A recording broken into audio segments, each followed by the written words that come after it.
Hey kids, how we doing today? Today it's another beautiful day in Detroit, Michigan, or actually Southfield, Michigan. We're 3 miles north of the city because, I ain't that hood. Anyway, people remember this place from my previous videos and this sweet ride from I've been working on this thing since it was brand new. Now it's 330,000 or 340,000 miles or some shit like that. I don't know. I haven't put a motor and transmission in it. Anyway, say hi, Pep. Hi! Okay.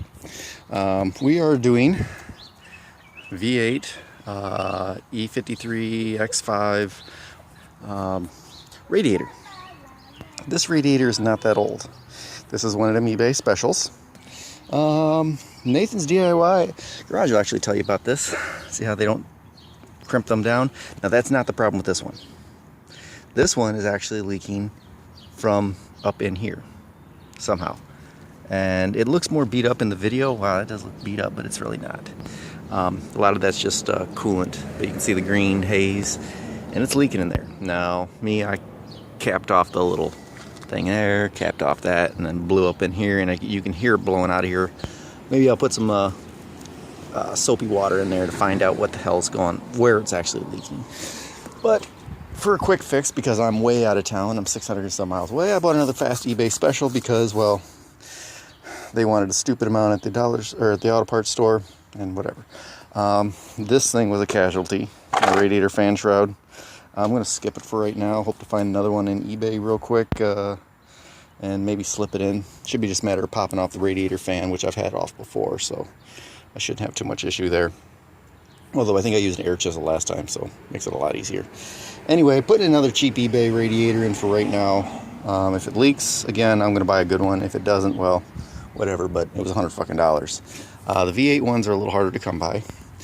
But one issue I'm running into is, now on the bottom it doesn't seem to be a problem, but right here, there are two keyways on this. There's a little slot right here where my fingertip is touching.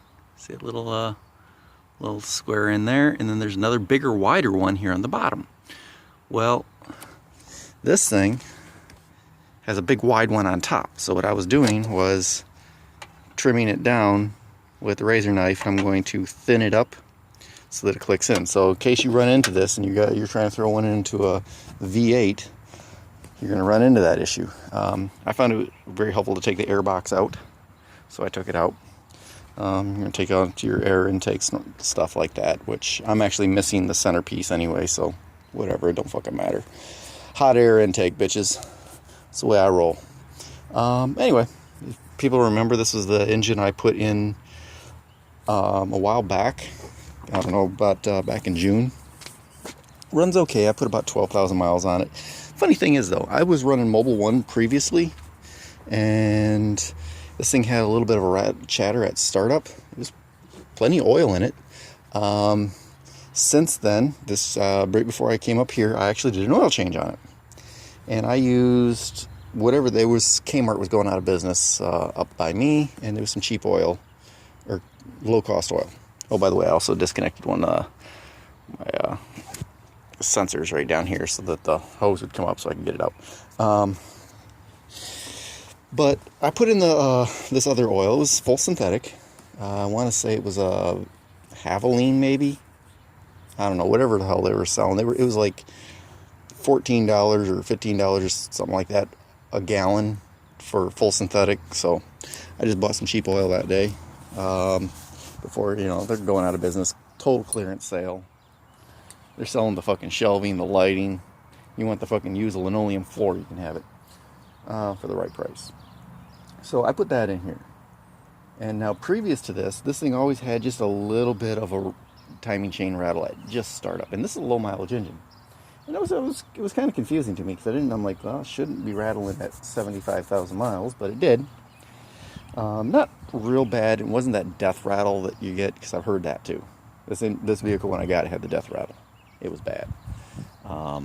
Clogged pickup oil tube and the whole bit.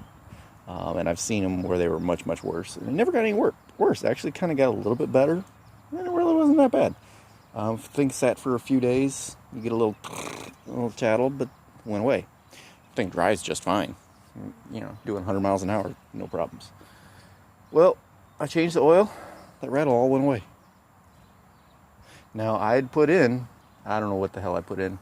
I think I put in 520 then, and I put in 520 now, and it's rattle's all gone. So you can start this fucker up, and it's quiet as a mouse, no noise whatsoever. So I'm not trying to talk shit about Mobile One because I'm a believer in it, but to me, synthetic is synthetic. I don't really pick one brand over another. I'm not one of them Amsoil guys or Royal Purple or any other bullshit.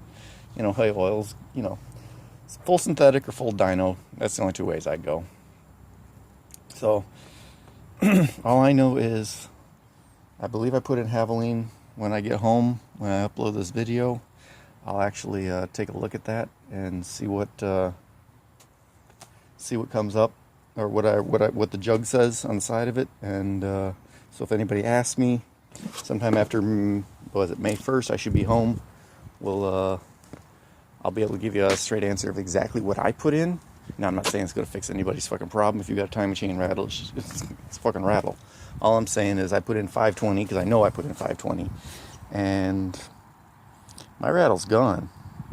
And that didn't make any fucking sense to me, but whatever. So hope this helps somebody at some point in time. Wisdom about eBay radiators is they're a fucking bad fucking idea. Although I just bought another one. This one I didn't buy the cheapest one. I found another one that was a little bit more. I don't know, 120 bucks. However, this one fully crimped over. And the plastic here, it actually feels a little bit tougher. I can't really say that any of the actual mechanical metal parts are better quality. All I know is this one just feels a little bit better, but it could be because it's new. I don't know. I've seen a lot of eBay radiators. In fact, that's what this one's waiting on, is a cheap $60 radiator, because, well, that's why it's down. I mean, actually, it runs just fine, but for a loud janky, oh, don't go into the city. They'll try and steal your fucking van. Fucking fucked up the ignition. They fucked up all kinds of shit on this thing. But this poor old fucking van, I've driven many miles, and this thing had let me down somewhere in Kentucky. We were going to Florida. Blew up. Trans went out. So, I think I've even had sex in this thing.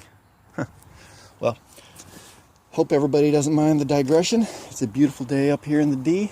75 degrees, and even though I am wearing a long sleeve shirt, but I'm just fucking stupid like that. And my daughter's out there playing on the neighbor's thing, doing chalk drawings. She's drawing. Peace out, bitches.